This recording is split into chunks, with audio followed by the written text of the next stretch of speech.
Charger, charger ले लो charger. ये है 600 वाला, ये है 200 वाला और ये है 100 वाला। अगर आप 600 वाला लोगे तो आपका फ़ोन चार्ज हो जाएगा 5 मिनट में। अगर आप 200 वाला लोगे तो आपका जो फ़ोन है वो चार्ज हो जाएगा 1 घंटे में। और ये वाला लोगे तो आपका फ़ोन चार्ज हो जाएगा 2.5 घंटे में। ये तीनों की तीनों जो बातें मैंने बोली है अभी, वो तीनों की तीनों मिथ है, मतलब कि झूठ है। पूरा का पूरा जो है वो झूठ है। वो आपको एसेसरीज़ की जब भी दुकान में आप जाते हो तो आपके मन में ये जो झूठ है वो आपके दिमाग में भरा जाता है। और इसकी वजह से ही हम वो केबल लेकर आते हैं घर पर। और घर पर जब लेकर आते हैं तो आपका जो फ़ोन है वो घंटा चार्ज नहीं होता है फास्ट। और कई सारे लोग तो रास्ते पर केबल लेकर बैठते हैं और वो लोग बोलते हैं कि उनका जो केबल है अगर आप वो चार्जिंग में यूज़ करते हो तो आपका जो फ़ोन है वो कंपनी के केबल से भी ज़्यादा चार्ज हो जाएगा, ज़्यादा इंस्टेंट चार्ज हो जाएगा और जल्दी से आपकी बैटरी को चार्ज कर देगा। और जिसके पास कीपैड फ़ोन भी होता है तो उसको भी वो लोग बना जाते हैं, मतलब कि ठग लेते हैं। तो ऐसे ही कुछ मिथ को मैं आज उनका पर्दाफाश करने वाला हूँ। और उसके अलावा मैं आपको कुछ ट्रिक्स और लाइफ हैक्स, मतलब कि और कुछ टिप्स भी देने वाला हूँ कि जिसकी वजह से आपकी जो बैटरी है, जो चार्जिंग स्पीड है वो काफ़ी हद तक इन्हांस हो सकती है। मतलब कि मैं ये नहीं बोल रहा हूँ कि 100% ये हो ही जाएगा, क्योंकि इसको मैंने टेस्ट किया है, इसको मैंने कई बार यूज़ किया हुआ है। तो इन ट्रिक्स को मैं वैलिड मानता हूँ। तो अगर आप इन ट्रिक्स को यूज़ करते हो तो आपका जो फ़ोन है वो काफ़ी हद तक इन्हांस हो सकती है उसकी चार्जिंग स्पीड। तो मैं आपको कुछ ऐसी टिप्स बताना चाहता हूँ, तो मेरे साथ बने रहिए इस वीडियो में। मैं आपको बताता हूँ ऐसी कुछ टिप्स। तो मेरी जो सबसे पहले टिप निकल कर आती है तो वो ये है, अगर आप कभी भी अपना जो स्मार्टफोन है उसको चार्जिंग पर लगाने जाते हो तो आपको सबसे पहले तो क्या कर लेना है कि अगर आपके जो स्मार्टफोन में मोबाइल डेटा जो होता है अपना वो चालू है तो उसको सबसे पहले तो ऑफ़ कर लेना है। और बाकी सारी जो मल्टीटास्किंग वाली जो ऐप्स हैं, बाकी जो टैब्स खुले होते हैं उसमें बैकग्राउंड में जो ऐप आपकी बैटरी कंज्यूम करती है या फिर नोटिफिकेशंस बार बार जिन भी ऐप्स में आती है तो उन सभी ऐप्स को आपको बंद कर लेना है। और अपनी जो डेटा सर्विस और इन सब कामों को भी आप नहीं करना चाहते हो तो आपको डायरेक्टली क्या करना है, अगर आपको कॉलिंग सर्विस बंद होने से, मतलब कि आपके कोई भी अर्जेंट फ़ोन्स नहीं आते हैं, तो आपको सिंपली से एरोप्लेन मोड पर डाल देना है अपने फ़ोन को। इससे क्या होगा कि आपका जो फ़ोन मल्टीटास्किंग कर रहा था अभी, उसके पास कोई भी काम नहीं रहेगा।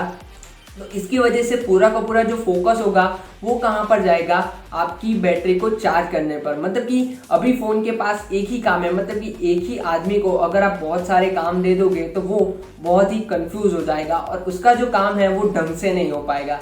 तो अगर आप फ़ोन को ऐसे ही किसी एक काम पर ही फोकस करने दोगे तो वो अपना जो काम है वो बेहतरीन तरीके से कर पाएगा, मतलब कि अपनी जो बैटरी है उसको अच्छी तरह से इन्हांस कर पाएगा चार्जिंग के मामले में। और आपका जो फ़ोन है वो मेरे ख्याल से 10 से 15 मिनट जल्दी चार्ज हो सकता है।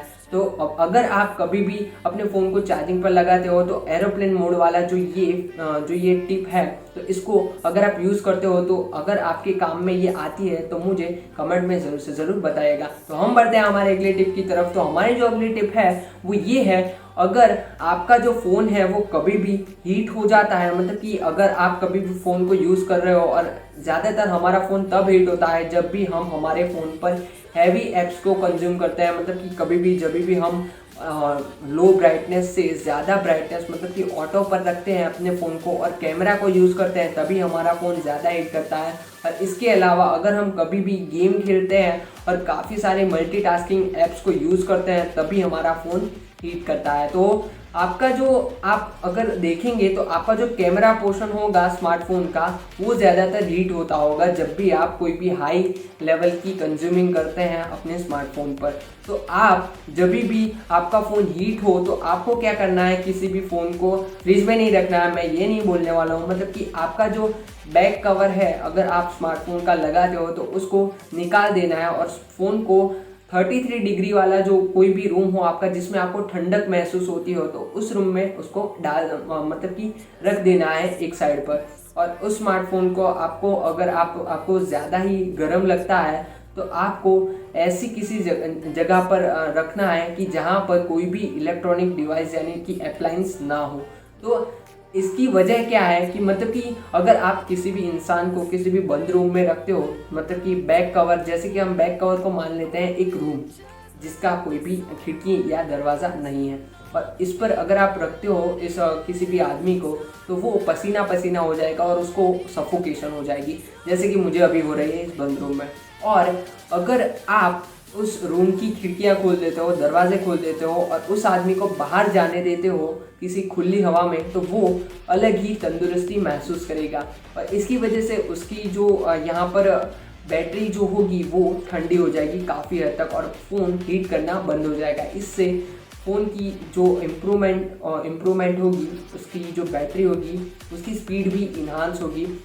और ठंडा होने के बाद जब भी आपका फ़ोन ठंडा हो जाता है तो आप उसको चार्जिंग पर रखोगे तो उसकी स्पीड आपको देखने लायक होगी, मतलब कि वो जो स्पीड होगी वो पहले से थोड़ी ज़्यादा होगी। तीसरी टिप जो मेरी निकल कर आती है वो ये है कि अगर आपका जो स्मार्टफोन है वो आप यूज़ कर चुके हो और आप कभी कहीं भी आप अपने स्मार्टफोन पर रखते हो, तो आप किस जगह पर स्मार्टफोन को रखते हो ये भी मायने रखता है। मतलब कि कोई भी इलेक्ट्रॉनिक अप्लायंसेस, जैसे कि हम बात कर लेते हैं किसी भी स्पीकर की, और कभी भी हम बात कर लेते हैं एयर कूलर या फिर कोई भी फ्रिज, ऐसे कुछ इलेक्ट्रॉनिक अप्लायंसेस होते हैं। तो अगर आप किसी भी अपने स्मार्टफोन को किसी भी वर्किंग, मतलब कि कोई भी इलेक्ट्रॉनिक डिवाइस जो कि अभी स्टार्ट है, वर्किंग पोजीशन में है, तो उस पर रखते हो तो आपका जो स्मार्टफोन है वो हीट करने लगता है और उस स्मार्टफोन की जो कैपेसिटी होती है उस पर भी थोड़ा सा इम्पैक्ट पड़ता है। तो अगर आप कभी भी अपने स्मार्टफोन को चार्जिंग पर रखते हो या फिर ऐसे ही रखते हो किसी भी वर्किंग इलेक्ट्रॉनिक मैकेनिज्म, मतलब कि मशीन पर, तो इससे भी आपके स्मार्टफोन की बैटरी होती है तो उस पर इम्पैक्ट पड़ सकता है। तो आपको ये भी ध्यान रखना है कि आप किसी भी वर्किंग इलेक्ट्रॉनिक अप्लायंस पर अपने स्मार्टफोन को ना रखें। और इसके अलावा हम बढ़ते हैं हमारी अगली टिप की तरफ। तो मेरी जो अगली टिप है तो वो ये है कि अगर आप कोई भी आपको ये बोलता है कि आप ये अडेप्टर यूज़ करो, मतलब कि आपका जो फ़ोन है वो काफ़ी हद तक ऐसा होता है कोई भी पर्टिकुलर कंपनी में, मतलब कि आपका जो फ़ोन है वो 25 वॉट की चार्जिंग सपोर्ट रखता है, उस तक का एडेप्टर अपने स्मार्टफोन में आप लगा सकते हो। तो वो लोग फिर भी आपको वहाँ पर 18 वॉट का चार्जर दे देते हैं, यानी कि 20 वॉट का या फिर 18 वॉट का वो लोग आपको दे देते हैं। तो सिंपली से आपको क्या करना है, अपना जो एडेप्टर है उसको चेंज कर लेना है 25 वॉट तक। मतलब कि आपको कोई भी लोकल कंपनी का नहीं लेना है, आप जिस ब्रांड का स्मार्टफोन यूज़ कर रहे हो तो उसी ब्रांड का एडेप्टर अगर आप 25 वॉट का लेते हो तो आपकी कैपेसिटी जो होती है, मतलब कि इन्हांस हो सकती है, चार्जिंग की जो स्पीड है वो काफ़ी हद तक इन्हांस हो सकती है।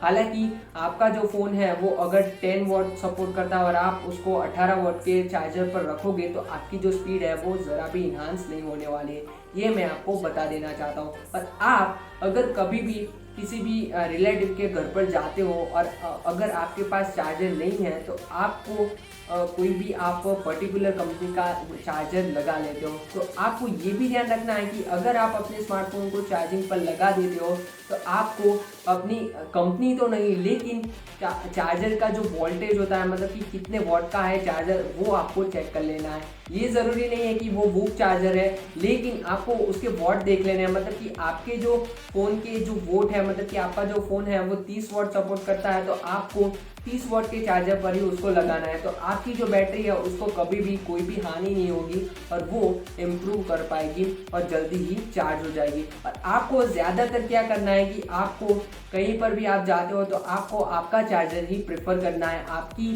कंपनी की ब्रांड का ही, मतलब कि आपको चार्जर वहाँ पर रेफर करना है। कोई भी पर्टिकुलर कंपनी का आप अगर चार्जर यूज़ करते हो तो भी आपकी बैटरी पर इम्पैक्ट पड़ सकता है।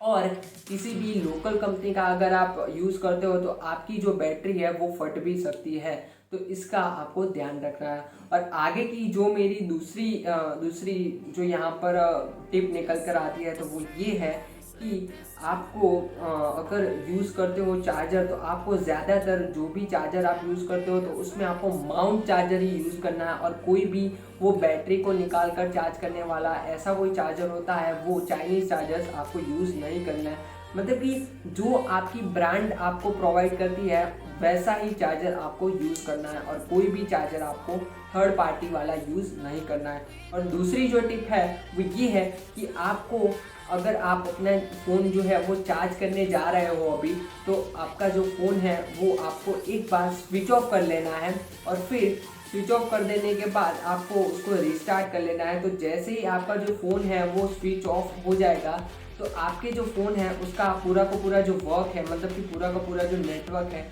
वो सब कुछ रिबूट हो जाता है। तो इसकी वजह से एक रिबूट मिलता है आपके स्मार्टफोन को, मतलब कि वो जब भी स्टार्ट होगा तो उसका जो मतलब कि कोई भी स्मार्टफोन, यानी कि अगर हम किसी भी इंसान की भी बात कर लें तो जब भी इंसान रात को सोता है तो उसकी सारी थकान मिट जाती है और सुबह वो तंदुरुस्ती के साथ उठता है। तो वैसे ही जब भी हम हमारे स्मार्टफोन को स्विच ऑफ करते हैं और उसको रिस्टार्ट करते हैं तो ऐसी ही ताजगी के साथ हमारा जो स्मार्टफोन है वो काम करता है।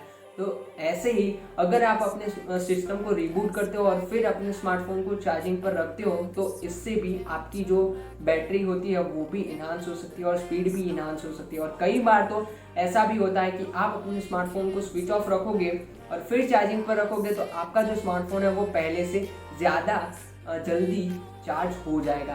तो ये मेरी तरफ से ये टिप है। और मेरी जो आज की आखिरी टिप है तो वो ये है कि आप जब भी अपने स्मार्टफोन को चार्जिंग पर रखते हो तो आपको सिंपली से एक सेटिंग कर लेना है। सिर्फ मैं आपको यहाँ पर बता दे रहा हूँ कि आपको अपने फ़ोन के डेवलपर ऑप्शन में जाना है और यहाँ पर जाना है आपको USB कॉन्फ़िगरेशन में।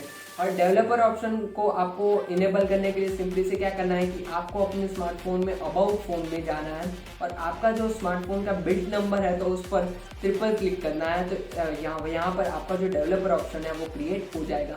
और डेवलपर ऑप्शन में जाने के बाद आपको यहाँ पर USB कॉन्फ़िगरेशन में जाना है और USB कॉन्फ़िगरेशन में आपको एक ऑप्शन मिलेगा चार्जिंग का, तो उसको आपको चार्जिंग ओनली पर वहाँ पर कर लेना है। डेटा ट्रांसफ़र पर नहीं करना है, मतलब कि चार्जिंग ओनली है तो उस पर आपको कर लेना है। और जब भी आपका जो स्मार्टफोन है वो चार्ज हो जाता है तो आपको उसको फिर से नॉर्मल पर, डिफ़ॉल्ट पर क्लिक कर देना है। तो ये अगर आप सिंपली से ये भी सेटिंग कर लेते हो अपने स्मार्टफोन में तो आपके स्मार्टफोन की जो चार्जिंग कैपेसिटी होगी वो पहले से इम्प्रूव हो जाएगी। तो बस आज की जो टिप्स है वो इतनी ही थी। तो इसी के साथ हम आज की इस वीडियो को रैप अप करते हैं। अगर आपको ये वीडियो पसंद आया हो तो इस वीडियो को लाइक कीजिए, कमेंट कीजिए और शेयर कीजिए। और अगर आपको ये वीडियो ज़्यादा ही पसंद आया हो तो हमारे चैनल को सब्सक्राइब कीजिए और बाजू वाला घंटा है उसको भी दबा दीजिए ताकि हमारी वीडियो की नोटिफिकेशन आपको जल्दी से जल्दी मिल सके। तो मिलता हूँ हमसे अगले वीडियो में। Till then great day, okay then.